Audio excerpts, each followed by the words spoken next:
Hi there, thanks for stopping by.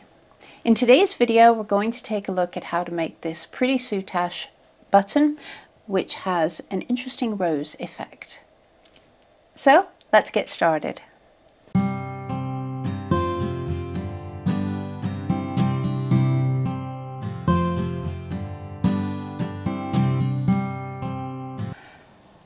The first thing that you will need for this particular button is a ring.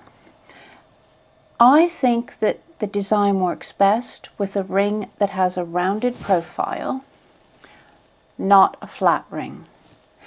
Now what you can do is you can stack a flat ring on top, a smaller one on top of a larger one, and you will get the same effect as a rounded because we're using soutache.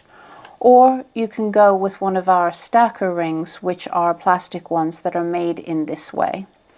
So you've got a lot of different options depending on size. I'm just going to use an ordinary ring that you might use for Dorset buttons.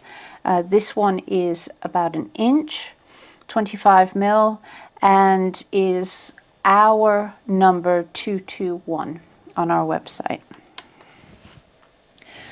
You will also need some soutache braid.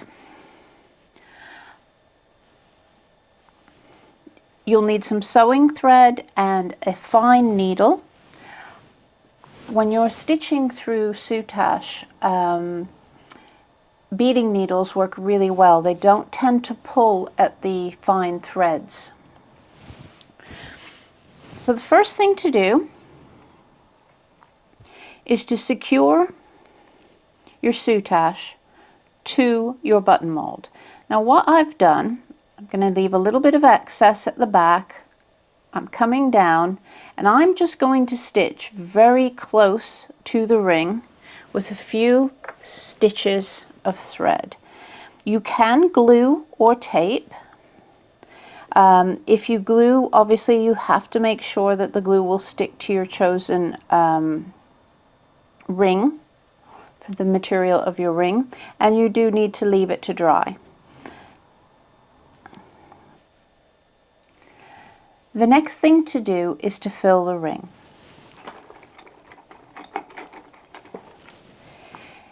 If you have a longer needle, a blunt one, or a plastic needle, that works well, or a button stick. This is a double pointed knitting needle, a fine one. That just helps you to pull the soutache through.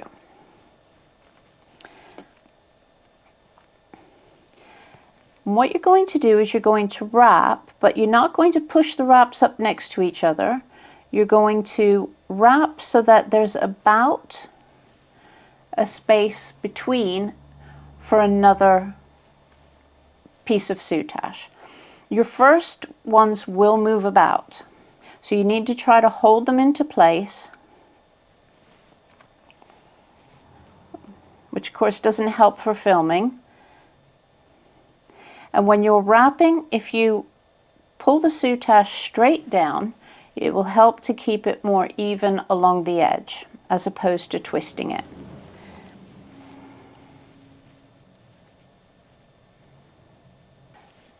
There is my first layer of soutache. You do need to wrap quite tightly, but not too tight, because you want to be able to tweak them around. And as you can see, things have moved a little bit. The second row needs to come around, and this one does need to be tighter because it will hold everything in place. And it needs to come around and be placed in between each of the previous soutache. Now, the first pass over can sometimes be a bit bulky at the back because it's crossing over where you have joined. Try to make sure that the outer edge looks even and any bulk is pushed to the back of the button, and then you should be fine. The second row is also more important to have the straight passing over the top, because that will help to keep the pattern really nice.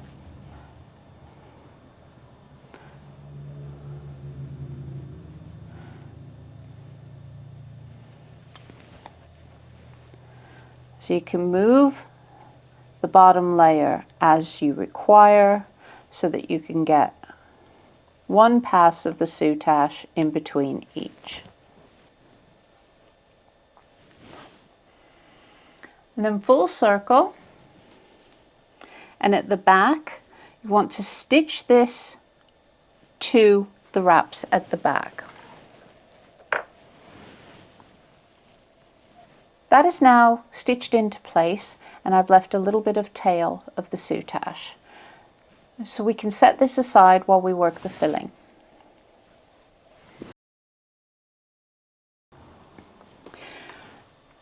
For the filling, line up 3 lengths of soutache.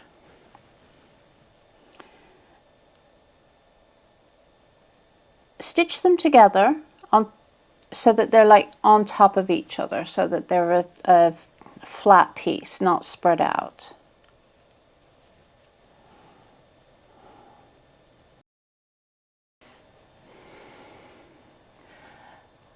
When the 3 are stitched together, you need to plait them, or braid, whichever terminology you use. I'm just going to bring in my button station to hold that steady for me. When you do your braiding, you need to keep the soutache flat. So don't let it twist around.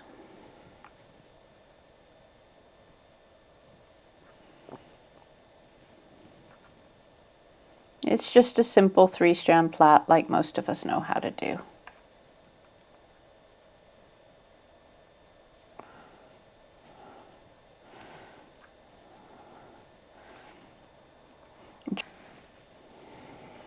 So there is the finished plait, and I've just done some stitches at the end just to hold everything in place. Now what you need to do is fold in the top section and then roll it. Now as you roll, and you want to roll quite tightly,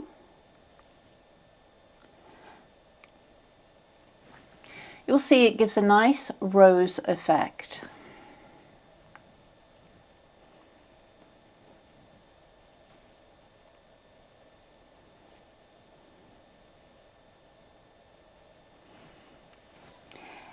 That then needs to be placed from the back through the front of the button.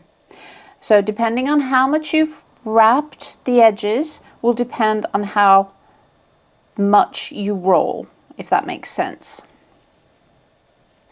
But you want it to be as tight as you possibly can make it so that it will sort of hold its shape well.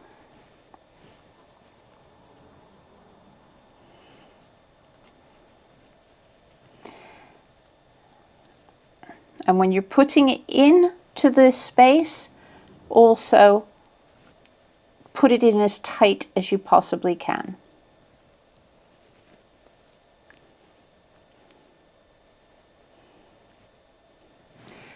So that's the basic button. Now what you have to do is finish off the back.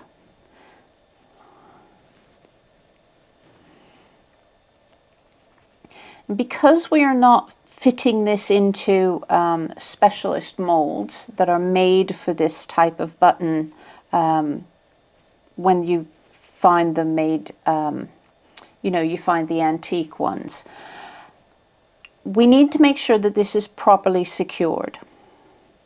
The first thing that I always do is make sure that I stitch through, I'll point to it with the stick, that I stitch through a bit of this and then to the edges. Don't go too close, you just want to stitch the edge wrapping. Your ends also, you want to make sure that they are secured down as well. This piece that we left can come across the back and stitch, and that helps to stop that from pushing through on the other side. The other thing that you may wish to do once everything is stitched in place is to add some clear glue along this section. So I will do some finishing so that you can see what it is that I've done. And there's the back all stitched into place. I haven't added any glue, but as I said, adding a little bit at the back wouldn't hurt. But of course we want to now make this look a little bit nice as well. There's a lot of different ways that you can back a button, and I do have a video that has different methods. But for this, I'm going to simply back it with some felt, and then it can be a stitch through. So when adding the button, you can just stitch through the felt. I'm not going to even bother with a shank on this particular one. So I need to sort of get a relative idea of what sort of size I want for the back to ensure that it will still cover up most of the workings. So I think that this center circle should be just about enough.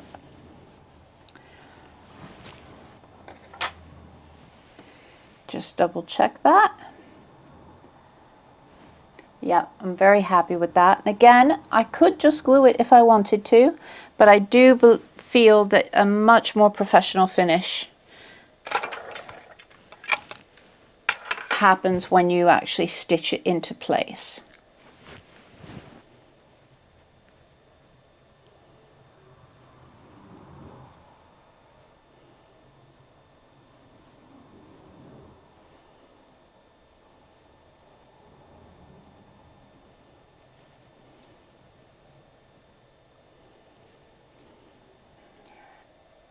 And so a nice neat back finish and a very pretty button that's actually very effective with the way that the light changes with the Soutache.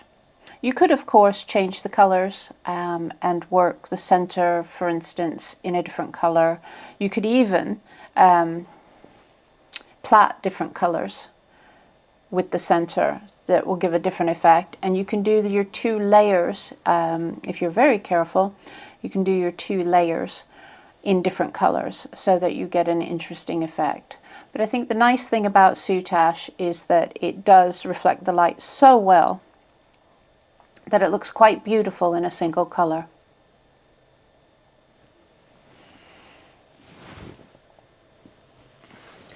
So thanks very much for watching. I hope that inspired you a little bit and a slightly different button to think about. And do please click like, hit subscribe, check the notification bell so that you're told when I next upload. And in the meantime, take care of yourselves.